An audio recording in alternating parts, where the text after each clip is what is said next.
आज मैं आपको पूर्णिमा की व्रत कथा के बारे में विस्तार से बताने वाली हूँ। अब शुरू करते हैं कथा। द्वापर युग में एक समय की बात है कि यशोदा जी ने कृष्ण से कहा, हे कृष्ण, तुम सारे संसार के उत्पन्न करता, पोषण तथा उसके संहार करता हो।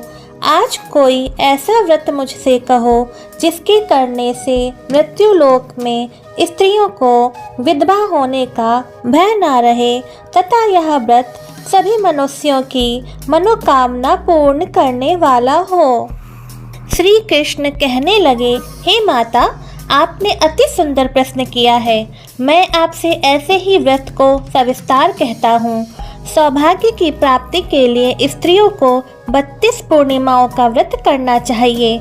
इस व्रत को करने से स्त्रियों को सौभाग्य संपत्ति मिलती है। यह व्रत अचल सौभाग्य को देने वाला और भगवान शंकर के प्रति मनुष्य मात्र की भक्ति को बढ़ाने वाला है।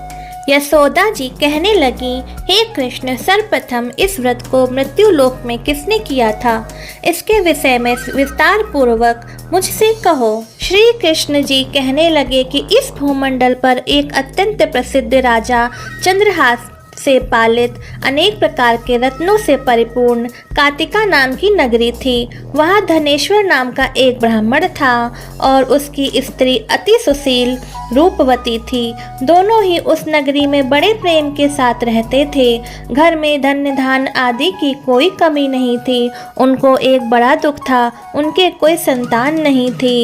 इस वजह से वह बहुत दुखी रहते थे। एक दिन एक बड़ा तपस्वी योगी उस नगरी में आया। वह योगी बाकी सभी के घरों से भिक्षा मांगकर भोजन किया करता था, लेकिन उस ब्राह्मण के घर से भिक्षा नहीं मांगा करता था। एक दिन योगी गंगा किनारे भिक्षा मांगकर प्रेम पूर्वक खा रहा था कि धनेश्वर ने योगी को यह सब करते देख लिया। अपनी भिक्षा के अनादर से दुखी होकर धनेश्वर योगी से बोले, और सभी घर उसे भिक्षा लेते हैं परंतु मेरे घर की भिक्षा कभी भी नहीं लेते, इसका क्या कारण है?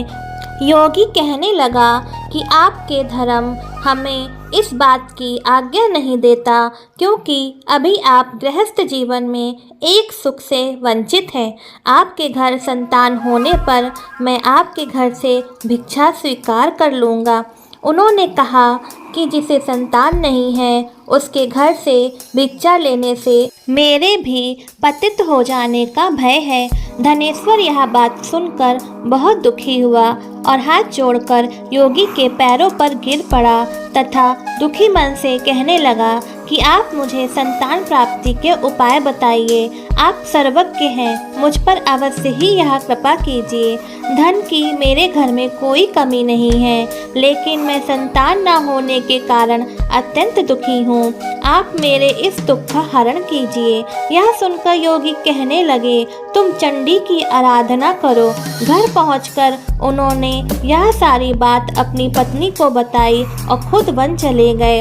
वन में पहुंचकर उसने चंडी की आराधना की, उपासना किया। चंडी ने 16वें दिन उनको सपने में दर्शन दिए और कहा कि हे धनेश्वर, जा, तेरे पुत्र होगा, लेकिन उसकी आयु सिर्फ 16 वर्ष होगी।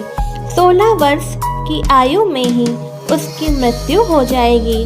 अगर तुम दोनों पति पत्नी, स्त्री और पुरुष 32 पूर्णिमाओं का व्रत करोगे तो यह दीर्घायु हो जाएगा।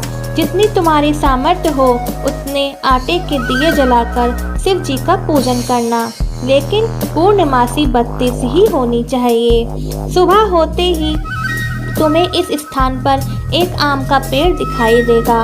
उस पर चढ़कर एक फल तोड़कर अपने घर चले जाना। अपनी स्त्री को इस बारे में बताना। सुबह स्नान होने के बाद वह स्वच्छ होकर शंकर जी का ध्यान करके उस फल को खा ले। तब शंकर भगवान की कृपा से उसको गर्भ हो जाएगा।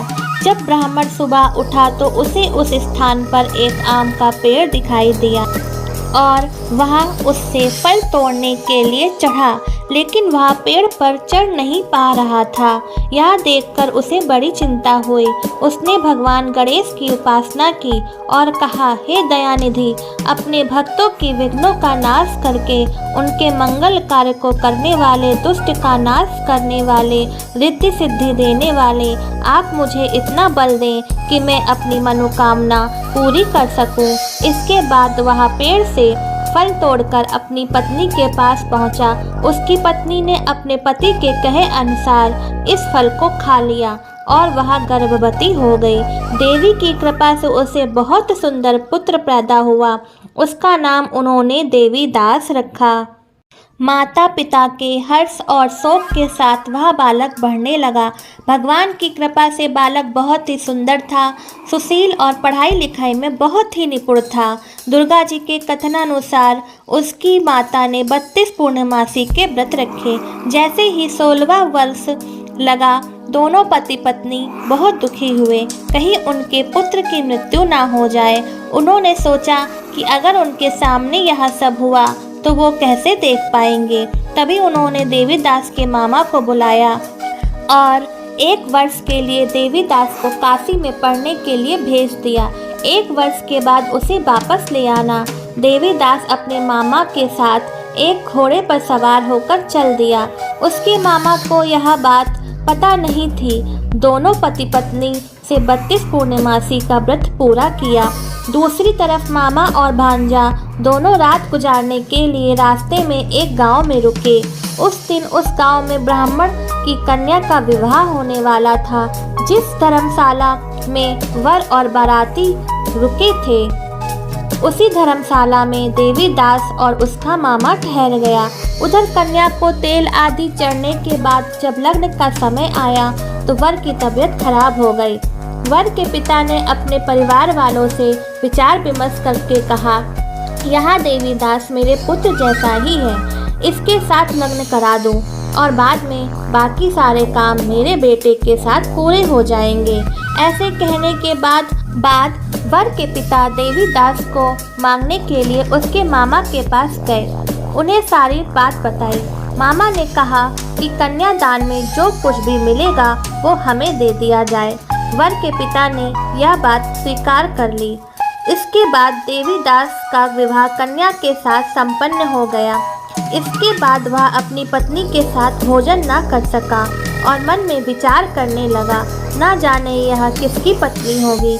यह सोचकर उसकी आंखों में आंसू आ गए। तब वधू ने पूछा कि क्या बात है, आप उदास क्यों हैं? तब उसने सारी बातें पत्नी को बता दी। तब कन्या कहने लगी, यह ब्रह्म विवाह के विपरीत है। आप ही मेरे पति हैं, मैं आपकी ही पत्नी रहूंगी, किसी अन्य की कभी भी नहीं।